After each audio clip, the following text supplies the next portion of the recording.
Okay, good morning, folks, and happy election day. I can certainly understand if anyone is not able to be here in class this morning. I expect that might be more of an issue for the undergrads this afternoon. Uh, Hopefully everyone is safe and secure as we navigate the rest of the day and the rest of the week. So I have an update for you. I have a new homework assignment that I posted online to Canvas that I wanted to go over this morning. Now I've managed to get a new homework assignment written for both this class and for my undergrads, so I'm really hopeful that this is the first step towards digging myself out from this massive backlog. So returning grades to you is my next objective. So I'd like to start by going over the new homework assignment. Do you guys have any other items of business for me before I do that? Okay, if not, let me share screen.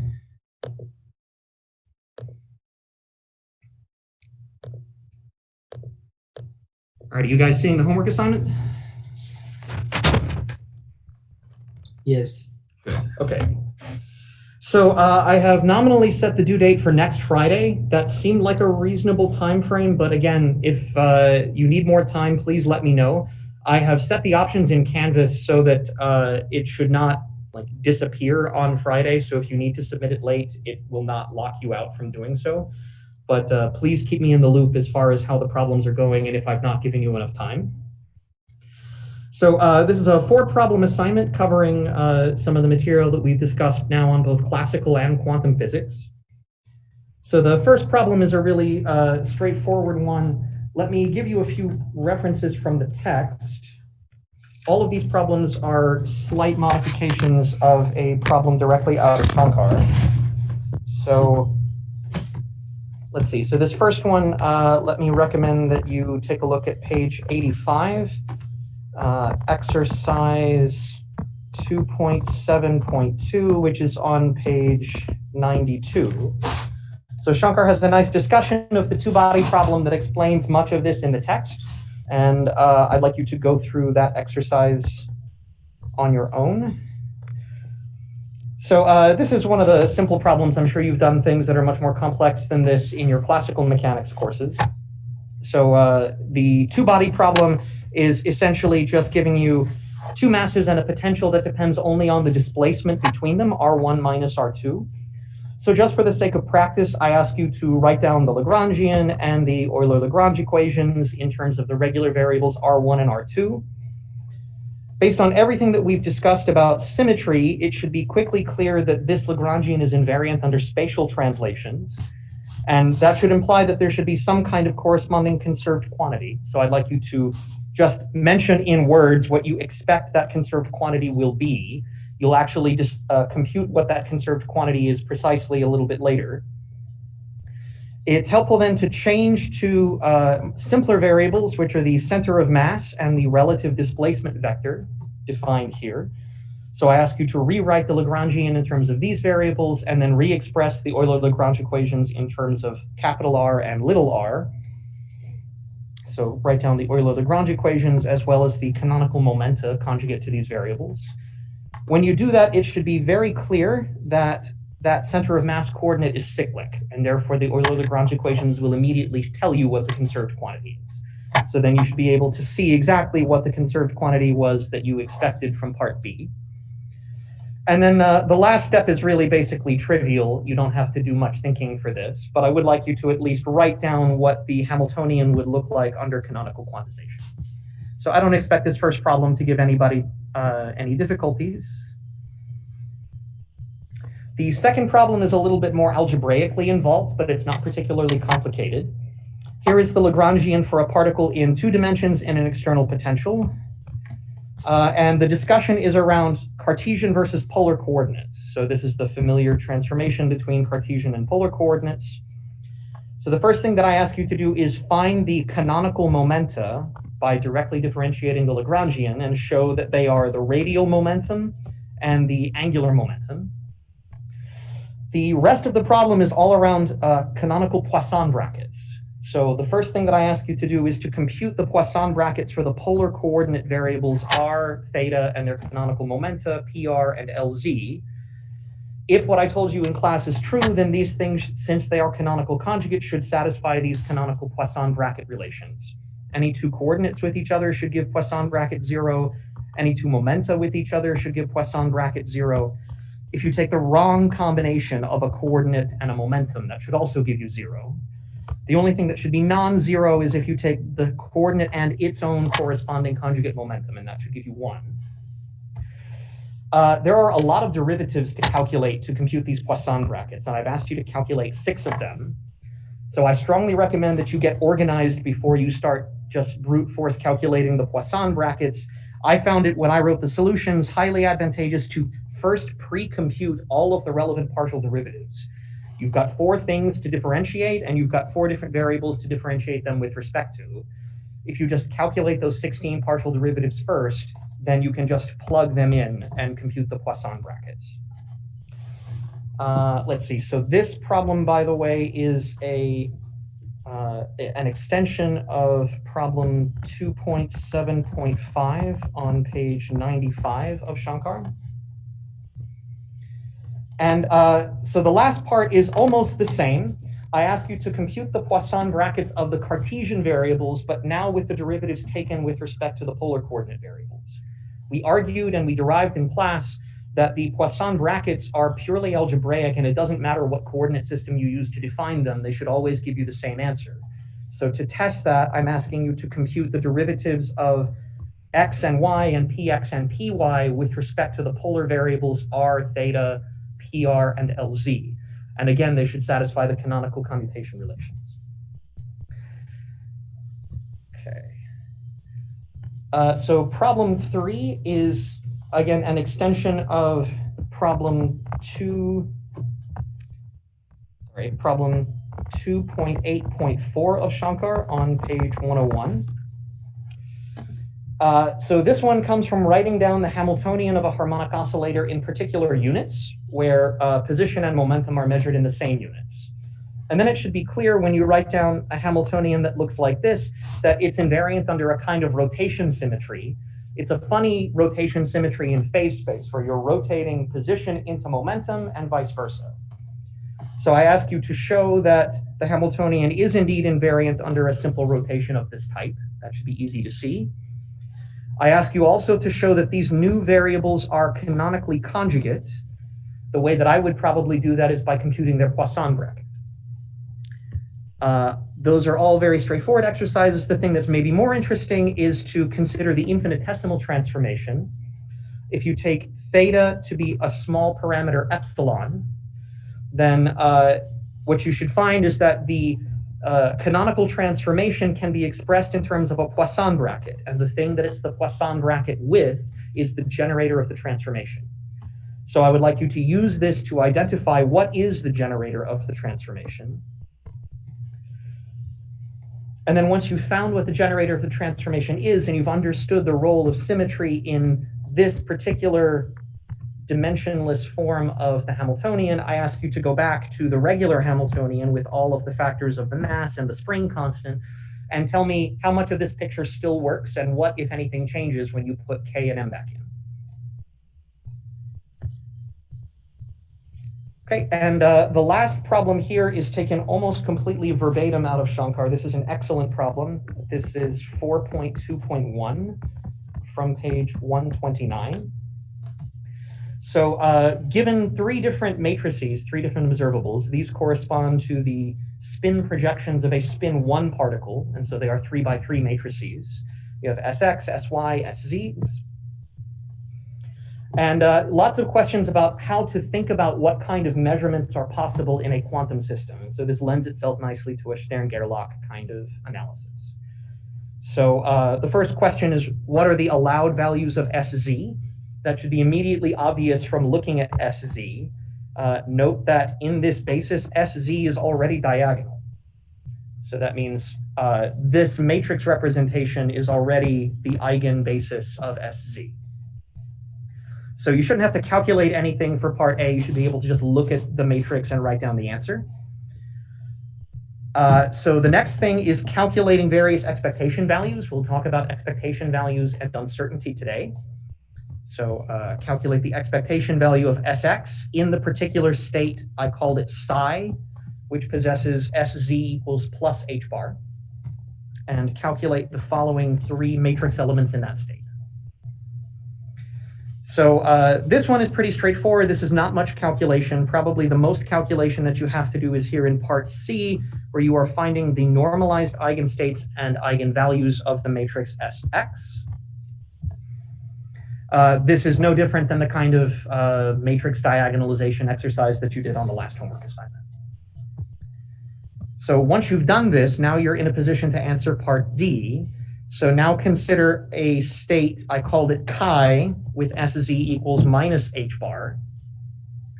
And then it's asking about what are the possible measurements of Sx and with what probabilities you can observe those results from this state.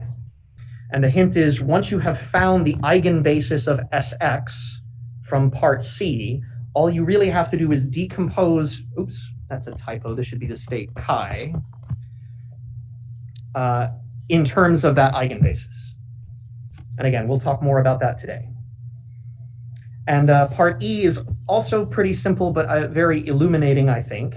If you prepare a quantum state that is in no particular eigenbasis, so it's not an eigenstate of anything in particular, here are its components in this matrix representation.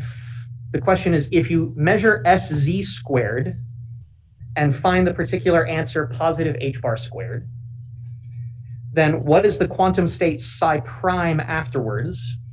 And then from that state psi prime, if I do another measurement of Sz, what are the possible outcomes and what are their probabilities? And what you will find is that that measurement of Sz squared will change the answer compared to what you would have gotten just from phi. And my advice to you is, when you apply Sz squared to the state phi, be sure to normalize it first before you try to interpret the probabilities. And that's it. And I think I gave you the reference for this. Okay, any questions for me on the new homework assignment?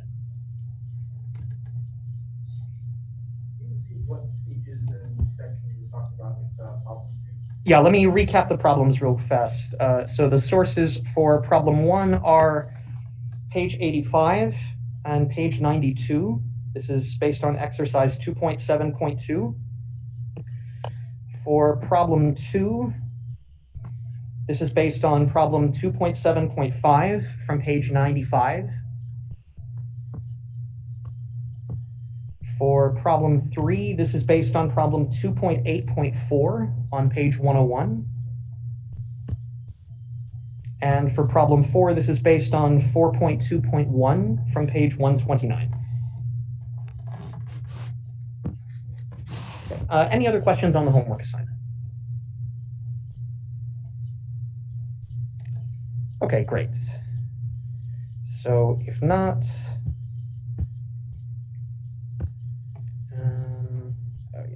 turn off the video so you're not staring at my forehead.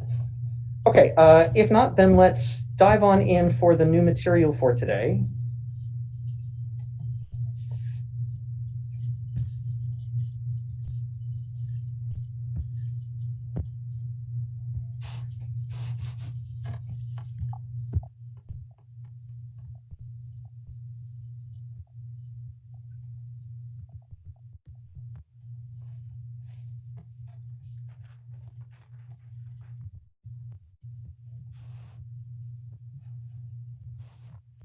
Right.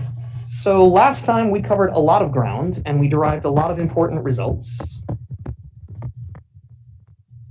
You recap those briefly. So we started from canonical quantization.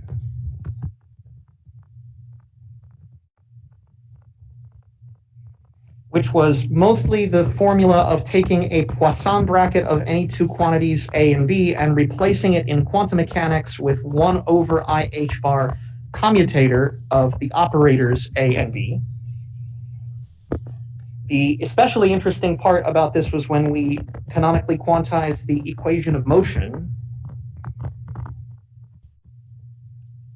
The time dependence of an observable in classical mechanics was obtained by its Poisson bracket with the Hamiltonian as the generator of time evolution. And under canonical quantization, this gave us the Heisenberg equation of motion, IH bar d omega operator dt equals commutator of omega operator with the Hamiltonian operator. This was the Heisenberg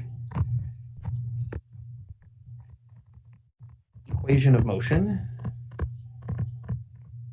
And this description inherently is in the Heisenberg picture.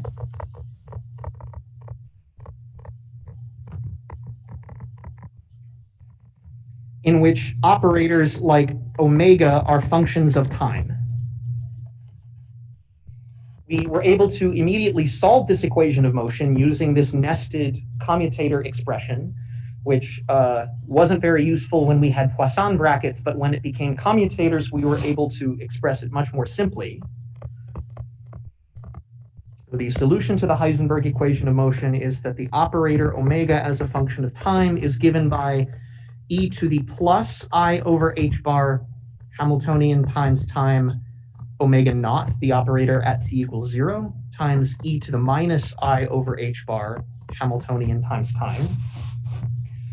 And we said this operator, which performs the time evolution, has a special role. This is the unitary time evolution operator u of t.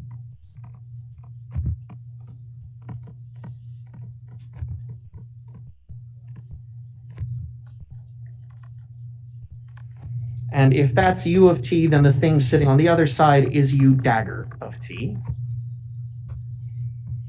This time evolution operator could be interpreted as performing time evolution of the quantum states.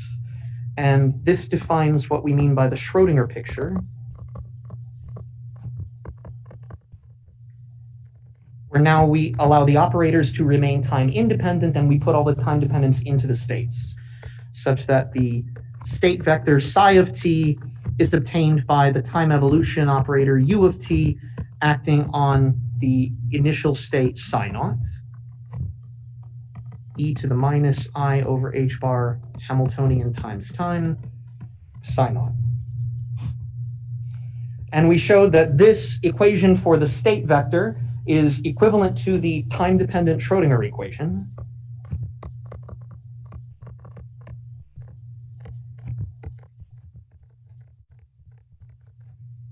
This finite transformation, which has been resummed into the exponential, can be recast back into a differential equation again.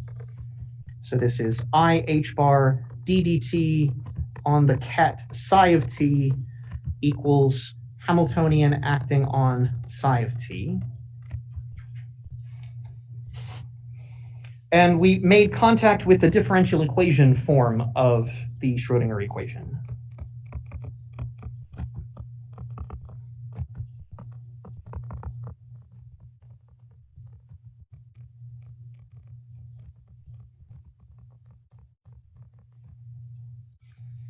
And in this form, it was I h bar partial derivative of psi with respect to time equals minus h bar squared over 2m d squared dx squared plus v of x times the wave function psi of x and t.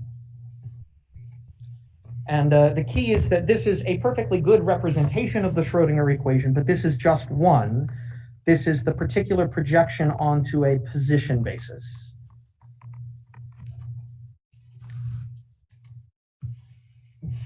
And the last thing that we had mentioned was properties of the stationary states.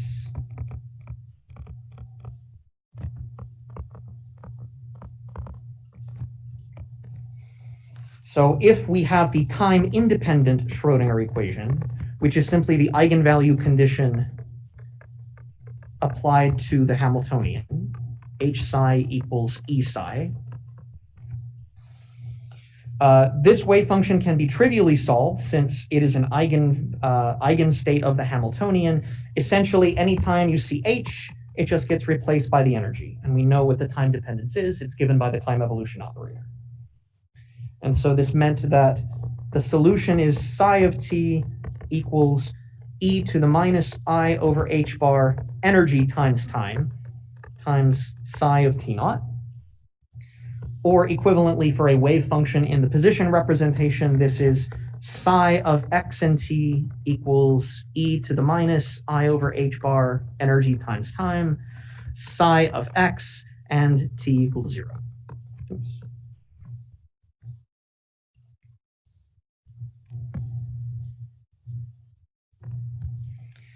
Okay, that was a lot of ground that we covered last time. Any questions on this before we start on the Heisenberg uncertainty principle?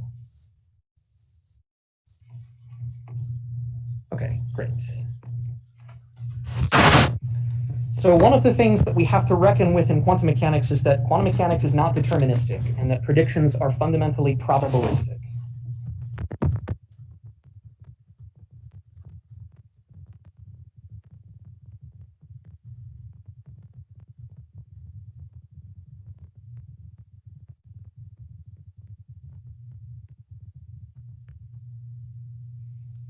And so this means that if you're in a quantum state psi,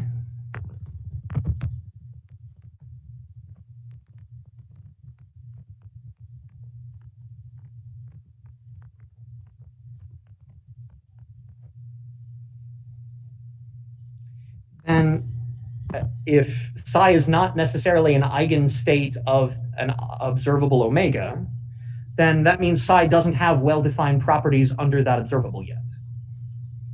Then for some observable omega, psi does not have fixed, well-defined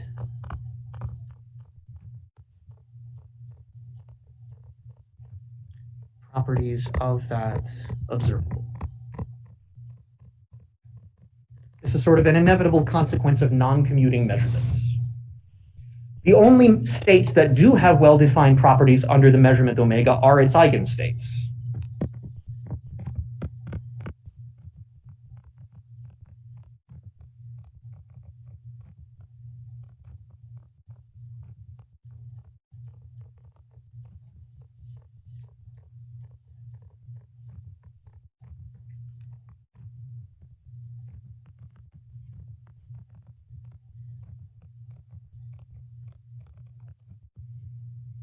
So the first step in trying to make a quantum prediction is to find the eigenstates of the observable that you want to measure.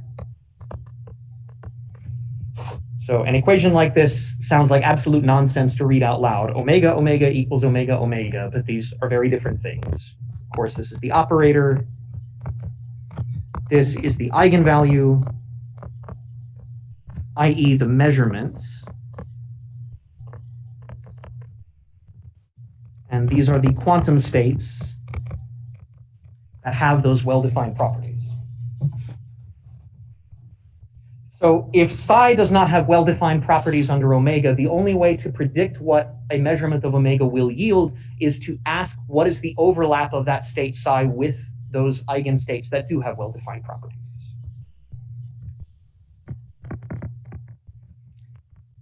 Since psi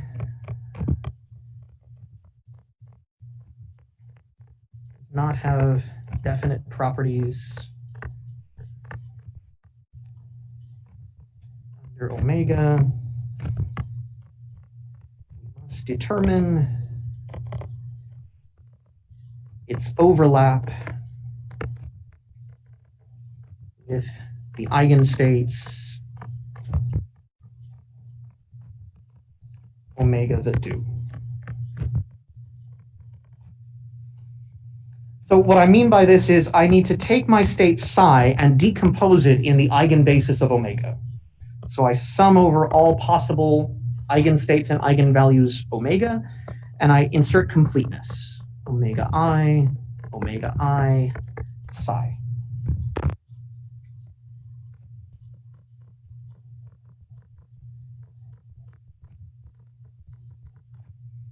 These are a complete set of eigenvectors. Then by summing over their projections, that just gives me the identity operator, and I'm always allowed to do this. This amplitude is the projection of your quantum state psi onto the quantum state with well-defined property omega I. So this is your probability amplitude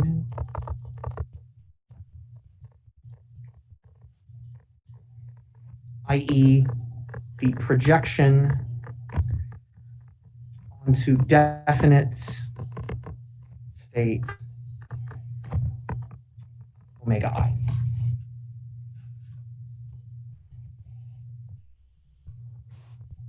So then the probability of obtaining the measurement omega I from the state psi is given by the square of that probability amplitude.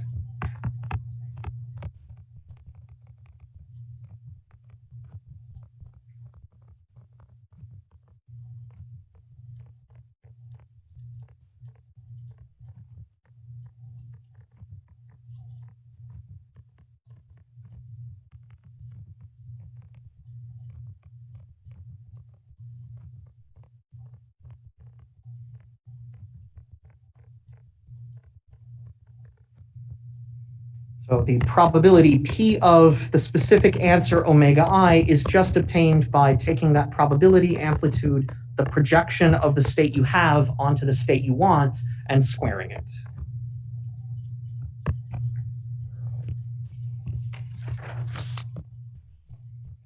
So the procedure to make a prediction in quantum mechanics is the following. Step one is you have to diagonalize the observable.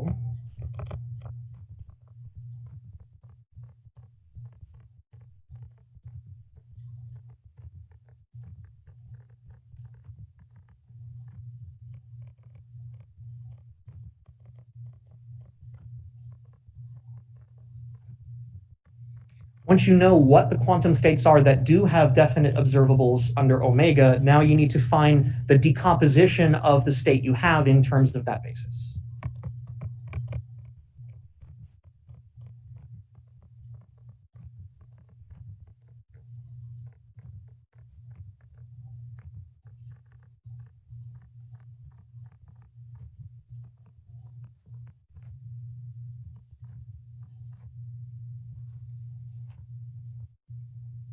And by doing this, you predict the entire probability distribution of all possible measurements.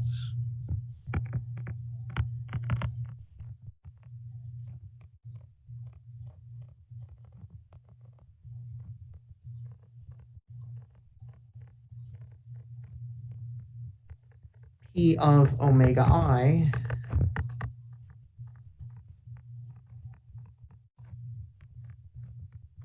all possible outcomes.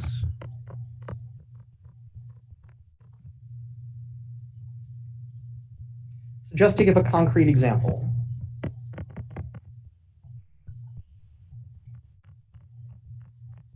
suppose I have an observable omega with 3 different eigenstates. I don't even need to assign numbers to them. I'll just call them A, B, and C.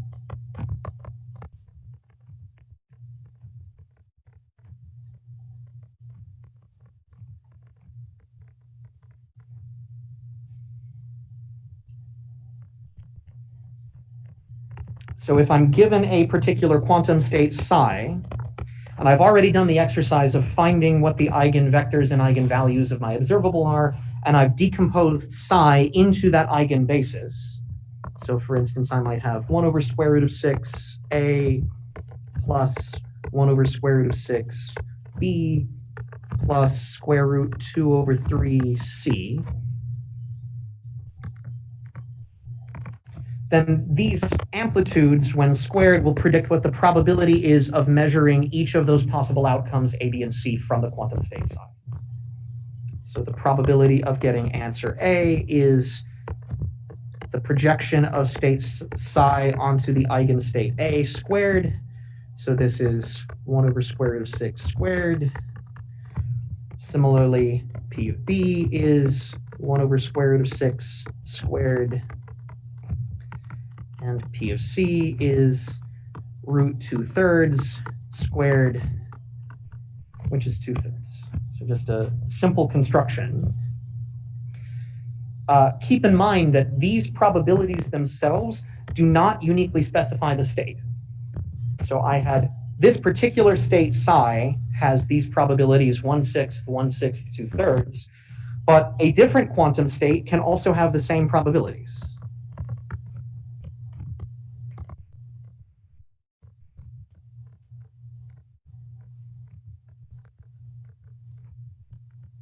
If I take psi prime and it has overlaps, let's say 1 over root 6a minus 1 over root 6b plus I square root 2/3 c.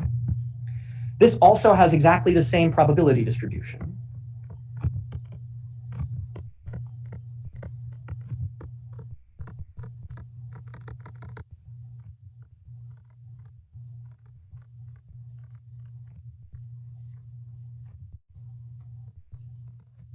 Under omega. So P of A is complex modulus 1 over square root of 6 squared. That didn't change. P of B is the complex modulus of negative root 1 over 6 squared, which is also 1/6. P of C is the complex modulus of I square root of 2/3 squared. And this is again 2/3. Same probabilities for the particular measurement omega, but this is a different quantum state. This state psi prime is not the same as the state psi. But measurement of omega can't tell the difference. Only the measurement of something different with a different eigenbasis that is sensitive to that minus sign and that factor of I can tell the difference. So you can have two different quantum states with an identical distribution of measurements under one observable, but could be distinguished by a different observable. So the point is, omega can't tell the difference between psi and psi prime.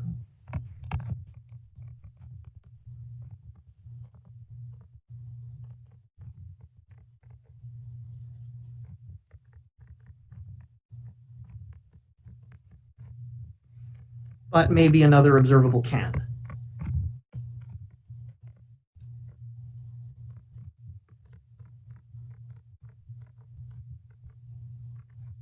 And we already discussed this at some level when we talked about the Stern-Gerlach effect, when we said, if I take a beam and I split it through a Stern-Gerlach filter along, let's say BZ, and I split into plus Z and minus Z states, if I pass both of these states now through a BX filter, I find that plus Z splits 50% of the time into plus X, 50% of the time into minus X, but minus Z splits exactly the same way, 50% plus X, 50% minus X. Even though the probabilities are the same, the quantum state they came from is still different. This measurement can't tell the difference. The measurement of Bx can't tell the difference, but the measurement of Bz can. So just a concrete illustration as to different quantum states with the same probabilities of one particular observable.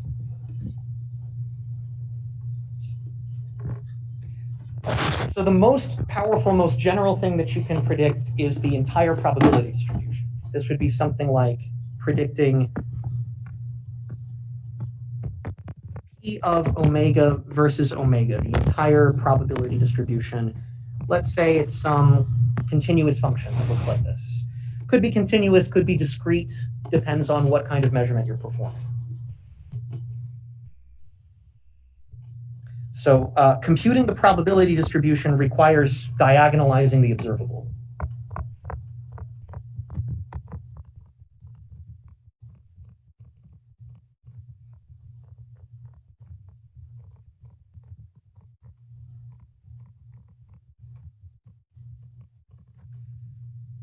But sometimes it's not worth the effort to diagonalize the observable first if you don't need to predict the entire probability distribution. Sometimes you only need to predict things like the mean or the standard deviation of the probability distribution. And for that, you do not have to diagonalize it first.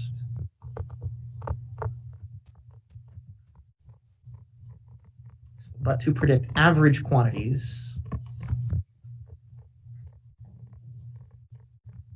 like the mean or standard deviation,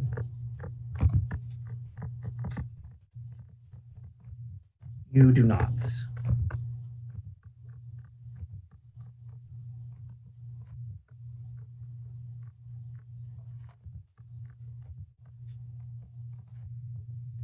So this is sort of a change in perspective. Instead of trying to describe the entire probability distribution, you want to describe its moments.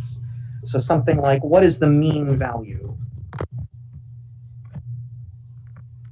mean value of omega. You might want to describe the width, so the standard deviation. So the standard deviation, or the variance, variance is a little bit easier to write down. This is the mean of omega minus the average squared. Mean, this is the variance. If you calculate the third moment, this is called the skewness, and that tells you something about how far the tails are extending asymmetrically to the left or to the right.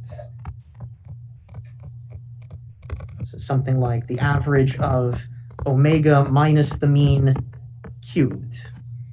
And then there's more and more that you can describe. The fourth moment is called the kurtosis. In principle, if you knew all of the cumulants, all of these moments, that's equivalent to knowing the entire probability distribution.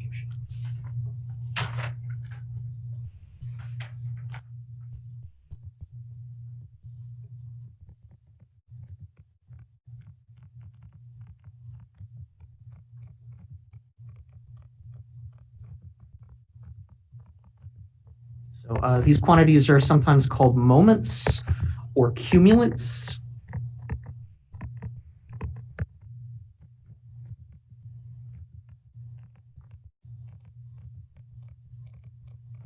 So if I know all values of omega minus the mean to the n for all n,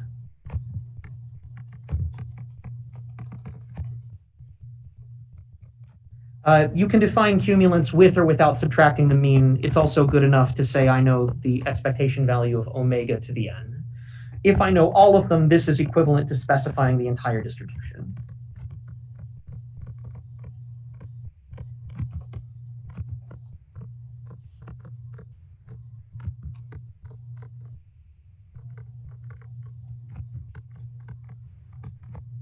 And there's a very interesting relation if you would like to know more. These things are connected by a transformation which is called the Laplace-Mellin transform.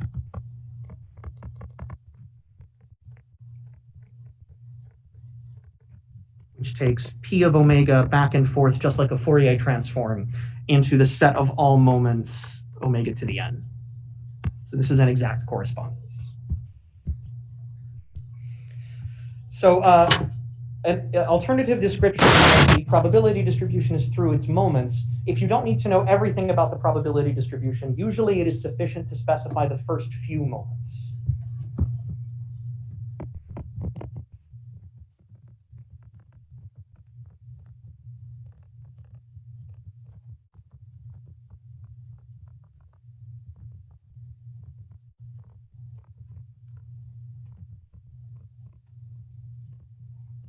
So we will focus on the first two. So the first one is the mean, and the second one is the variance, omega minus the mean squared, or equivalently the standard deviation, which is the square root of this.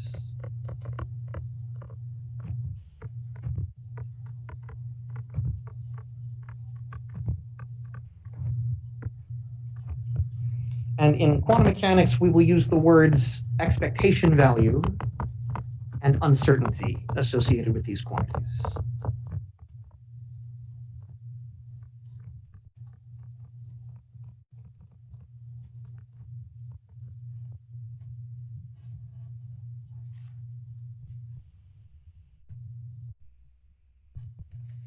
So to compute the mean, or the expectation value,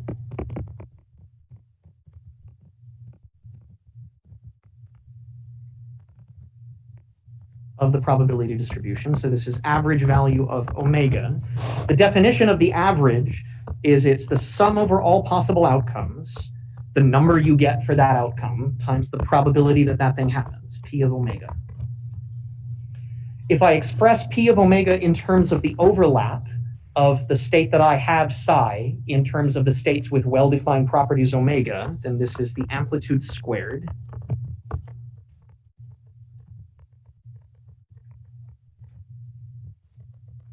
And if I open up the absolute value sign using the definition of complex conjugation on that matrix element, this is omega I times psi omega I omega I psi. It's been a little while, but recall that this number is the same thing as omega I psi complex conjugate. Complex conjugate just flips the bras and the cats. So now, since I have the eigenvalue omega I and also the eigenvectors associated with that eigenvalue, I can rewrite this as if I had an operator sitting in between. So this is sum over I psi, the observable omega acting on its own eigenvector omega I. It should be clear that this is exactly equal to the number omega I times the same state back. Now that I've written it in terms of the operator omega, I see that I don't need the eigenvectors anymore. So this is psi omega, and if I just put some parentheses here, sum over I omega I ket omega I bra psi. And this quantity is just the identity operator. This is a complete set of eigenvectors.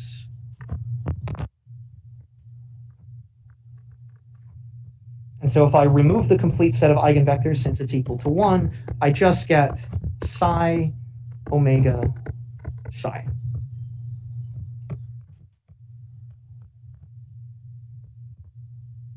I think I called this little omega.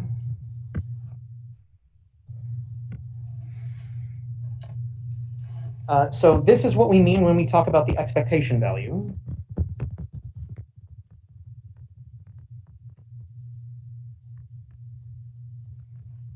And this is partly the origin of the bra and ket notation in the first place. Dirac's whole dad joke, as I call it, is like drawing a line down the middle of this thing and taking this bracket and making it its own ket, and taking that bracket and making it its own bra. So I said that you don't need to diagonalize the operator to compute the expectation value. You can actually compute it in any basis, not just the eigenbasis.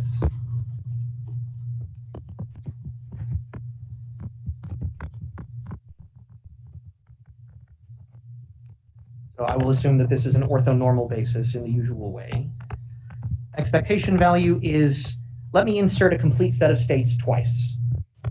Sum over I and j, psi I omega j, j psi. In any basis, this just describes matrix multiplication. This is just equal to a row vector, psi dagger, with component I, times a square matrix, omega ij, times the column matrix psi j. So whatever representation you have for your state vector psi is perfectly fine. All you need to know is what are the matrix elements of the operator that you care about, and then perform the matrix multiplication. No need to diagonalize first.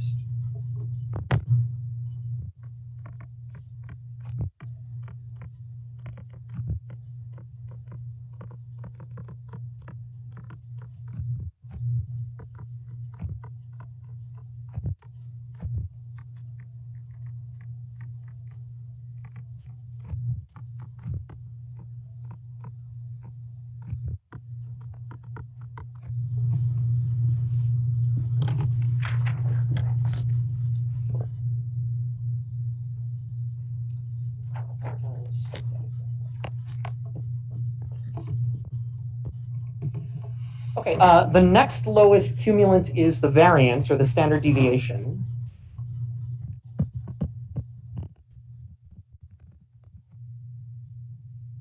So the variance, which is usually written as delta omega, where omega is the observable that you want to calculate, the variance is delta omega squared, so that delta omega is the standard deviation.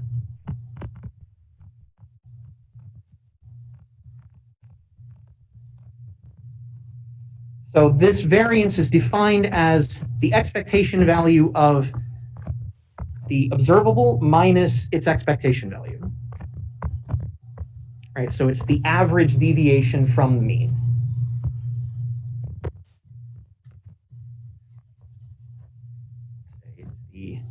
average squared deviation from the mean.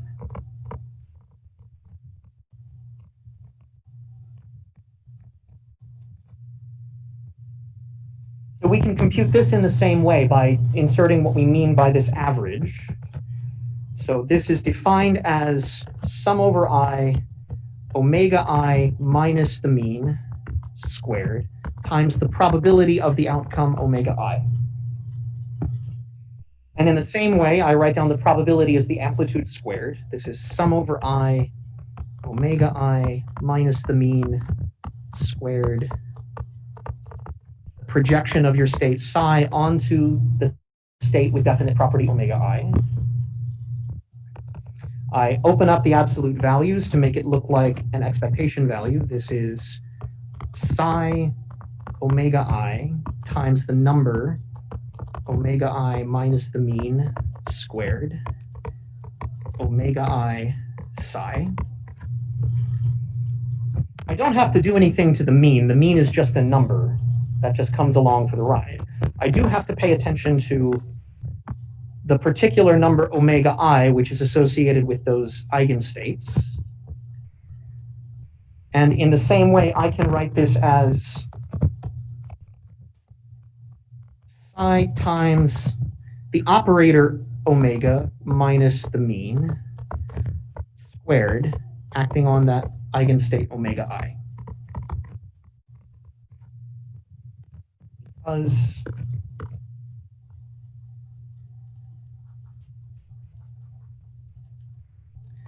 when the operator omega acts on its own eigenstate omega I, it just returns back the same state times the eigenvalue itself, which is what we had in the line before.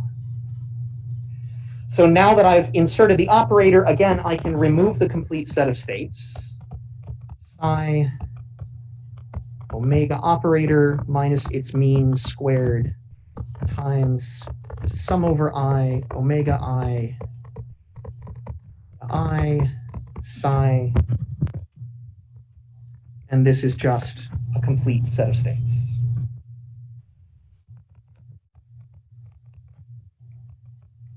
Omega operator minus the mean squared psi.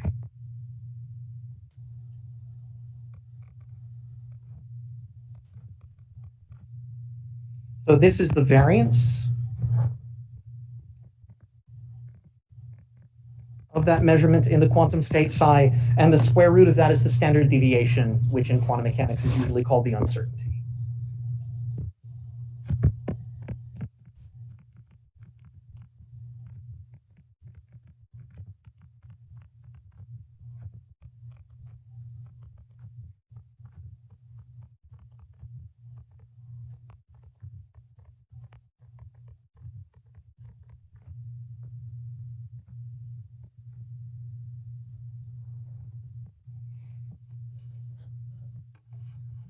And I think at this point I've given you all of the pieces that you'll need to answer that fourth problem on the homework. So the fact that there are mutually non-commuting operators and therefore non-commuting states means that uncertainty is something that you just have to live with in quantum mechanics. That observables that are non-commuting have an irreducible amount of uncertainty between them that you can't get around.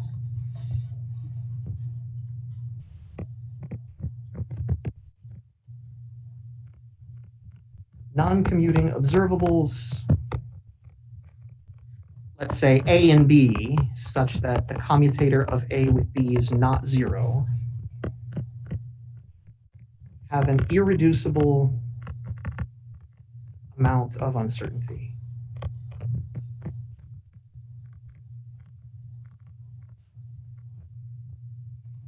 So, for instance, if I'm in an eigenstate of observable A,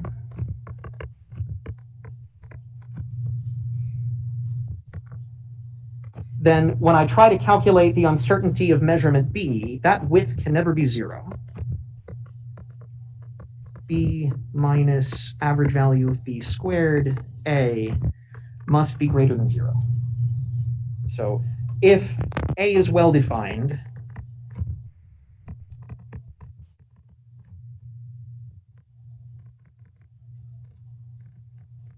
or if you are in a state that has a definite property A, then B is uncertain.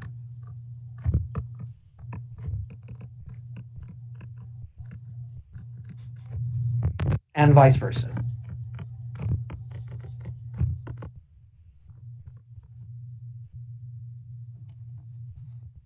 And this statement is the heart of the Heisenberg uncertainty principle, which we will construct next.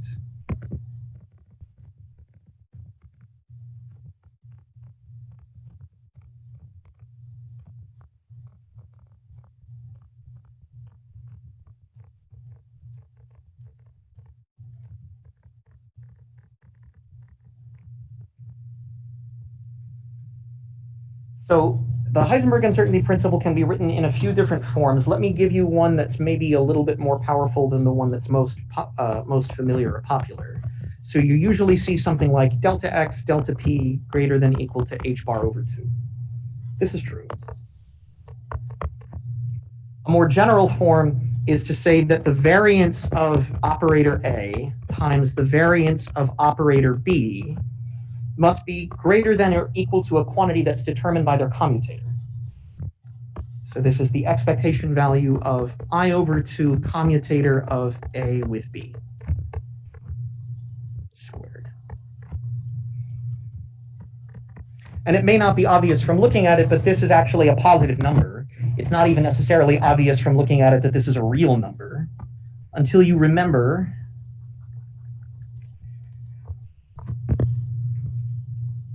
that if A is Hermitian and B is Hermitian, the commutator is actually anti-Hermitian. This was a previous homework problem. So recall that A, B, dagger equals minus A, B is anti-Hermitian. So if I put that I in front of it, I times the commutator A, B, dagger. Now when I take the dagger, the I also changes sign, and I get back a plus sign. I, A, B is Hermitian. So since this object is Hermitian, its expectation value is real, and therefore if it's squared, it's positive.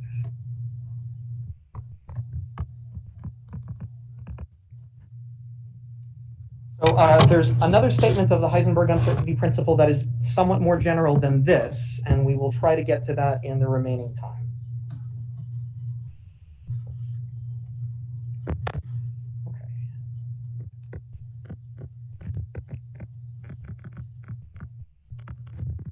So more precisely,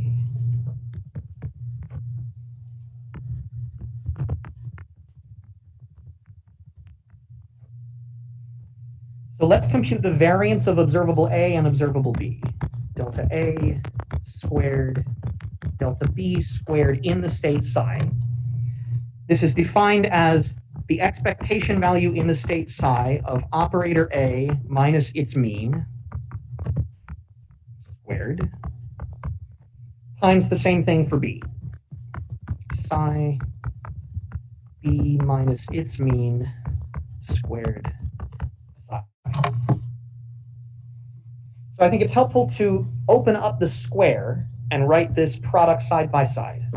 So let me take these first set of terms and just open up the parentheses. So this is equal to psi A operator minus the mean times A operator minus the mean psi the ket. For the other one, I have the same thing with B. So times psi B operator minus its mean, the bra, and then B operator minus the mean acting on the ket. The reason that I expand it out this way is to say that this is a square of the states after they've been acted on by these operators. squares of quantum states.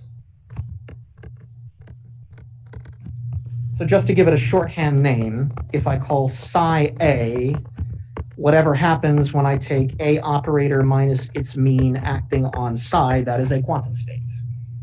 And then the bra psi A is what I get from the bra psi being acted upon by A minus its mean. And similarly, psi B, B minus its mean acting on psi and so forth. Here I've used the fact that my operators have to be Hermitian, otherwise I would have had to put a dagger on that A operator. So what this is saying is that the uncertainty is a perfect square. Delta A squared, delta B squared is equal to the absolute value of psi A squared times the absolute value of psi B squared. And the greater than equal to part comes because I know something about the expectation value or the square of two vectors, that these must satisfy the Schwarz inequality, which we painstakingly derived in the first homework assignment.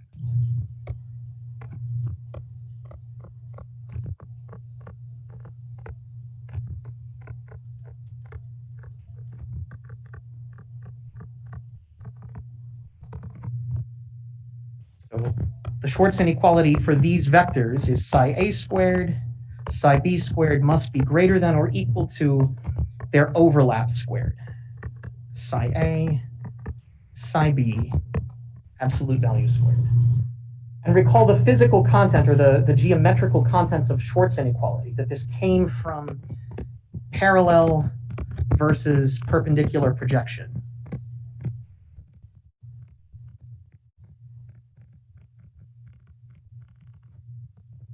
This concept is going to come back for us when we want to see what kind of quantum state has the least amount of uncertainty. And we know that that lower bound for the Schwarz inequality is only true if the vectors are parallel, if there is no amount of perpendicular component. If there is some amount of perpendicular component, then you lose a contribution to the dot product. So applying the Schwarz inequality tells us delta A squared, delta B squared must be greater than or equal to the overlap of psi A with psi B squared. And now I can plug back in what these vectors are. I just wanted a shorthand to emphasize how we're using the Schwarz inequality. This is absolute value squared of psi being acted on by A minus its mean times B minus its mean acting on the ket psi squared. So now I have two operators sitting side by side, and I can split them into a symmetric piece and an anti-symmetric piece.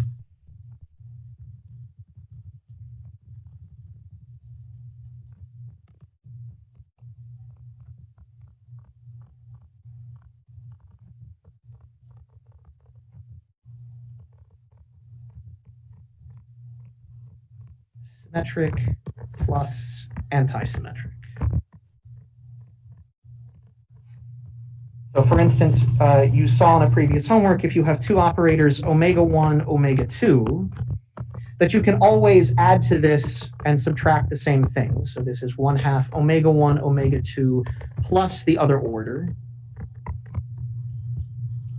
plus 1/2 omega 1, omega 2 minus the other order.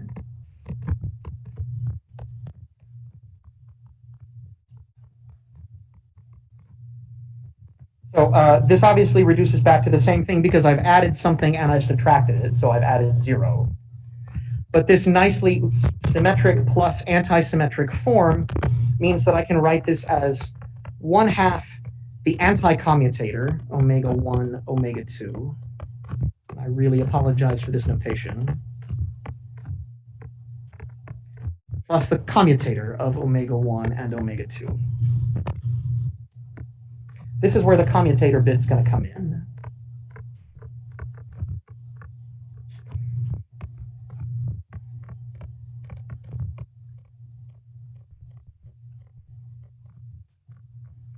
This is not the Poisson bracket.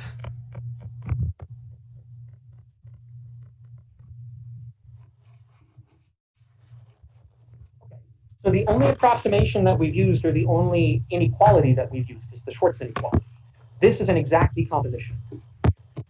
So if I take this right-hand side of A minus its mean, B minus its mean, and I split it into commutator plus anti-commutator, then this is greater than or equal to, on the left side I had delta A squared, delta B squared, and now I have 1/2 expectation value of the anti-commutator of A minus its mean, B minus its mean,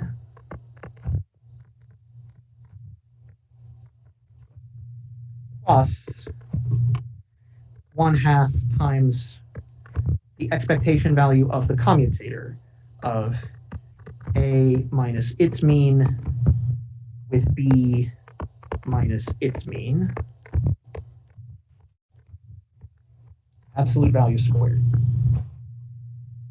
Now, the anti-commutator piece is just there. That sort of quantifies my error, and I have to keep it along for the ride. But I can simplify the commutator piece a bit, recalling that A and B mean values are just constants. Constants meaning they commute with everything.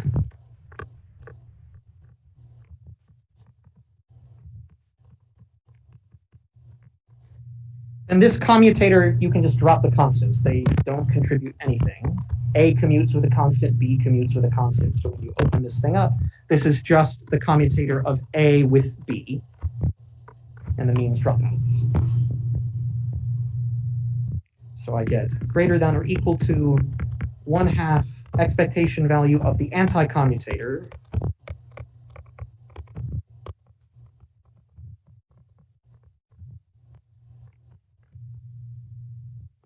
plus 1/2 expectation value of now the commutator of just A and B. Absolute value squared. And now it helps to identify what is real and what is imaginary. This thing is a real number because the anti-commutator is Hermitian.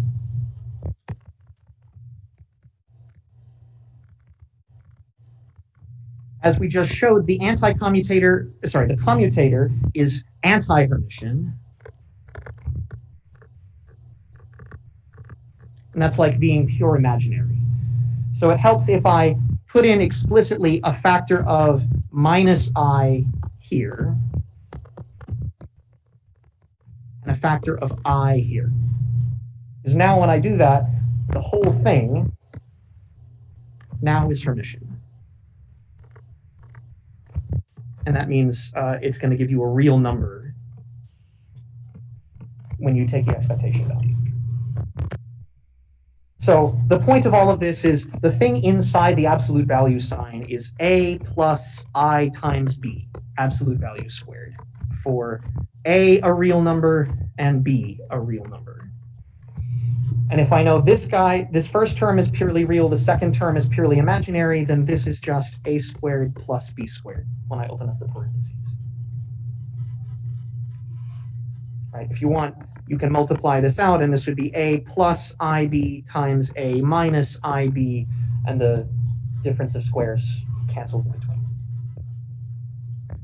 Okay, and this is basically the answer.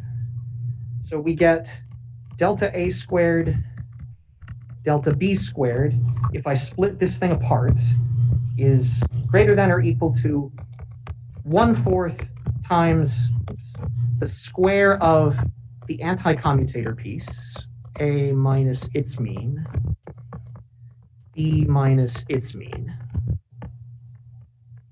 squared, plus 1/4 the expectation value of the commutator with that factor of I, to make it Hermitian. So this is the most general form of the Heisenberg uncertainty principle.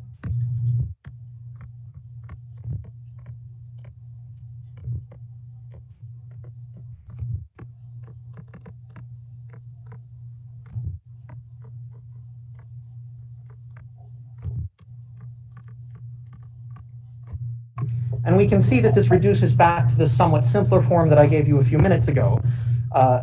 This is a positive number. This is also a positive number. So if the left-hand side is bigger than the sum, it's got to be bigger than each one separately. So if I just ignore the anti-commutator piece, delta A squared, delta B squared is also greater than equal to just the commutator piece. A, B squared, or equivalently, uncertainty in A times uncertainty in B must be greater than equal to the expectation value of I over 2 times their commutator. As promised, this works out. For the case of X and P, or any canonically conjugate variables,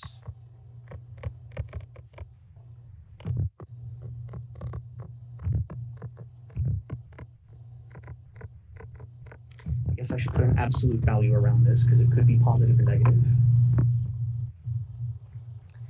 If I have commutator of X and P gives me I H bar, then this does indeed tell me delta X, delta P must be greater than or equal to absolute value of expectation value, we said I over 2 times I H bar.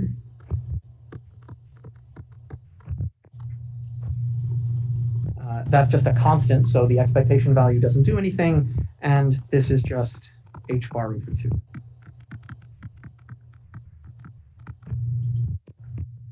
But the point that I really want to emphasize is that all of this is driven by the non-commutation of the two observables. The more they don't commute, the more uncertainty that they have. In practice, these relations are the ones that you're going to need to use the most.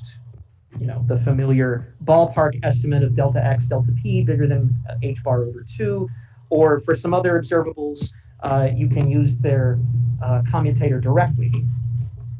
But this most general form is especially useful for proving that a Gaussian wave packet is the only state that possesses that minimum uncertainty.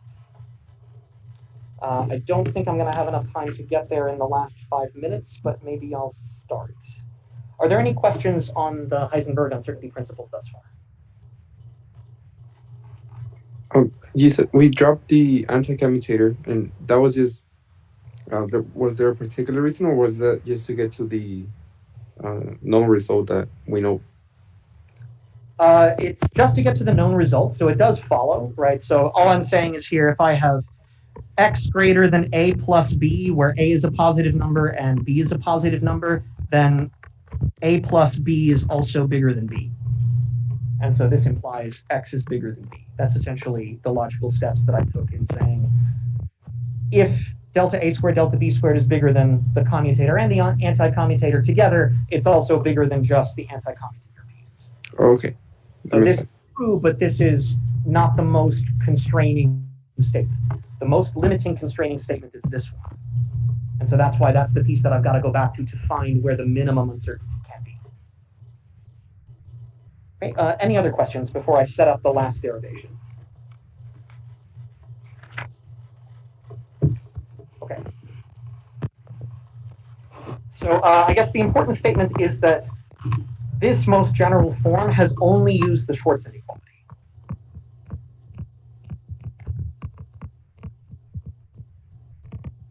And since I know that the greater than or equal to part comes from potential losses due to perpendicular components, the only thing that I have to assume in order to saturate that bound is that the two states are proportional to each other.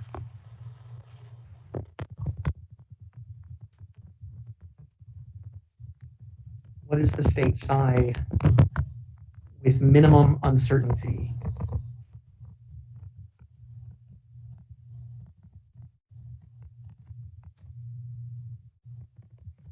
So we have to minimize the Schwarz inequality, or maybe maximize is the right word.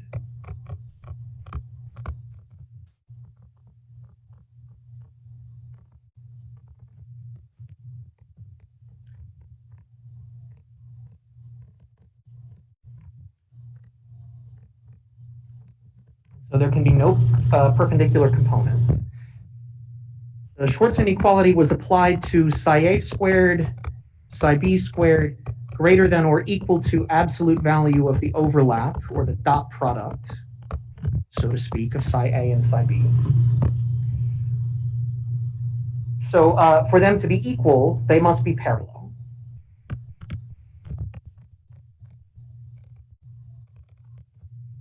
So we must have, well, here, let me write it this way first. We must have psi a proportional to psi b for the equality to hold. And so this means A operator minus its expectation value times the state psi must equal some coefficient C, just a scalar constant, times B operator minus its expectation value acting on the state psi.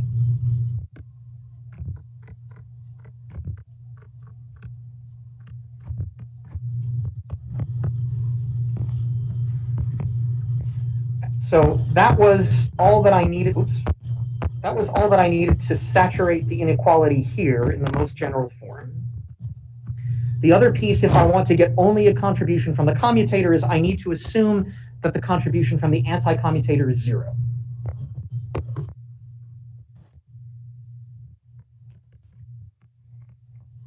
Need 0 contribution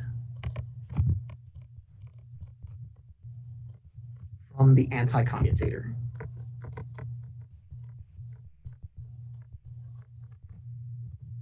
So I will saturate the bound if I have 0 equals psi. I could probably even do it more simply if I just say psi a. I'll get to that in 1 second, sorry. The anti-commutator was A minus its mean, B minus its mean, psi. So this is 2 terms added together. So this is A minus its mean, B minus its mean, plus the other order.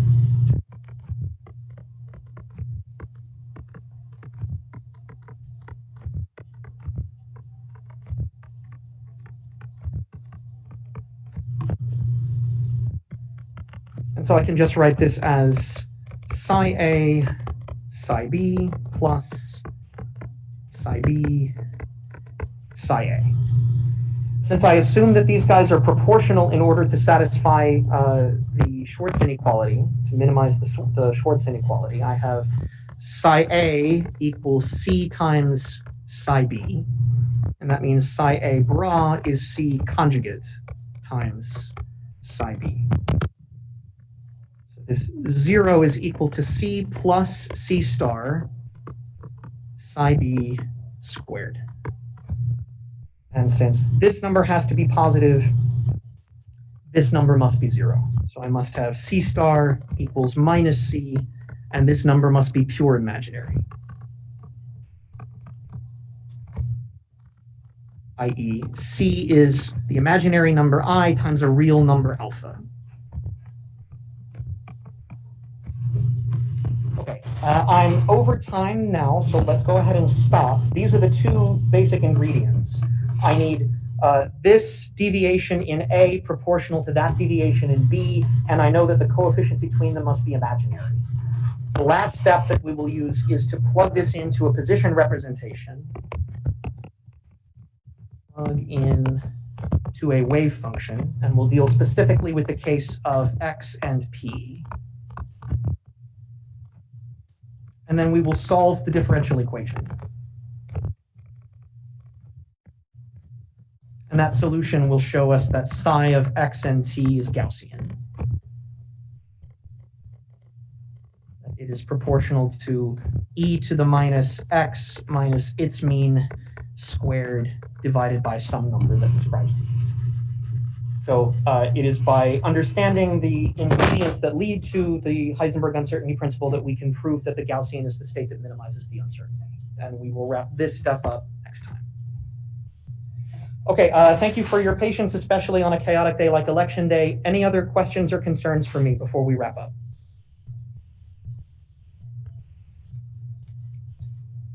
Okay, if not, then thank you very much. and everybody have a safe afternoon.